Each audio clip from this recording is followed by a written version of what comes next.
So this question was given to me, and then we have three different problems here, and we want to know how many zeros do we have. And it's a number answer. We have 0, we have 1, we have 2, but I like to go through and show you how to find them, and then we can figure out what they are, and then answer the question how many. So 8 squared minus 4x plus 2. First thing I would do with this, I was try to factor this down. So I'm going to pull out a 2. All of these are even. So I pull a 2 out. Gives me 4x squared minus 2x plus 1. Okay? And we can play around with it. We can try to factor it out. But what's probably the easiest way to do here, especially for an Algebra 1 student, is going to do, we can use the quadratic formula. So the quadratic formula is minus b plus or minus the square root b squared minus 4ac all over 2a. Okay, we're just going to do what's inside here, kind of make things a little more simple. So b is negative 2. Okay, so a negative is going to be 2 plus or minus, because we're doing 2 of them to see if we have 2 or not. Okay, and then we're going to go to our b squared. So we have negative 2 squared minus 4 times 4, which is my a, times c, which is my 1, all divided by 2a, which is the 4. Okay, so from here I have 2 plus or minus the square root. I'm going to go ahead and erase the formula here so I have a little more space. So coming over here, then I'll have 2 plus or minus the square root. Negative 2 squared would be positive 4. This is going to be minus 16. I'm already seeing that I have an issue. Okay, divided by 8. I have the square root of negative 12. And in Algebra 1, I have no way to determine what the square root of a negative is. It's an imaginary number. So for this first problem, I am going to have no zeros. Okay? No zeros for this first one because I end up having a square root of a negative number. 4 minus 16 is negative 12. So this one gives me none. Okay? Let's move forward to this one over here.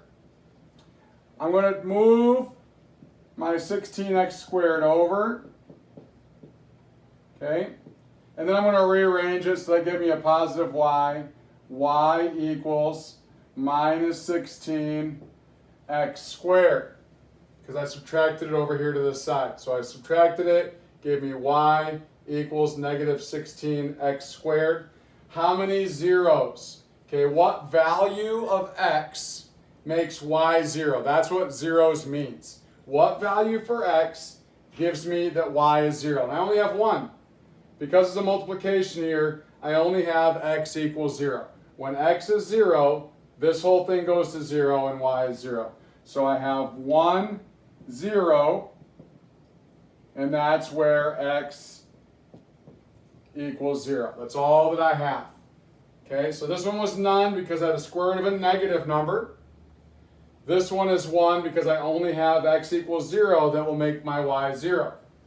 Now here I have a fraction for a. They try to play with me a little bit, but again I'm going to go to my quadratic formula. Okay, so b is negative 7, so positive 7, plus or minus the square root. I have b squared, so negative 7 squared, minus 4 times 1/4, that's a, 4 times a times c, which is negative 12, all over 2a, which is times 1/4.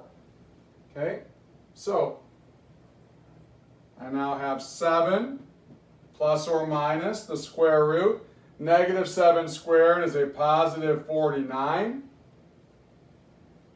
1/4 times 4 is 1, so I get a negative 1 times a negative 12, which is positive.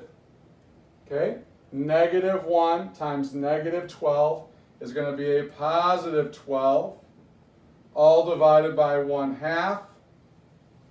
Now to answer my question, how many zeros I can see, I'm going to have 2. This is a positive number under here, so I have no problem. I have 7 plus or minus the square root of 61 divided by 1/2. And so I can go ahead and say, to answer my question, how many zeros do I have? I will have 2. I'll have 7 plus square root of 61 over 1/2. And I will have 7 minus the square root of 61 all over 1/2. So for this one, I will have 2 zeros. And that's how we answer these problems. Okay, we can use a quadratic. If we're able to factor them down, then that can work out well. Okay, this one, we just subtracted over, and we saw that we had to have a value of 0 for x, so there's only 1. So none because of the negative square root, 1 because it's only 0, and then here we ended up with 2 because we do have a positive under my square root, which is good, and I have a plus or a minus. So I've got both scenarios, the plus and the minus under my square root.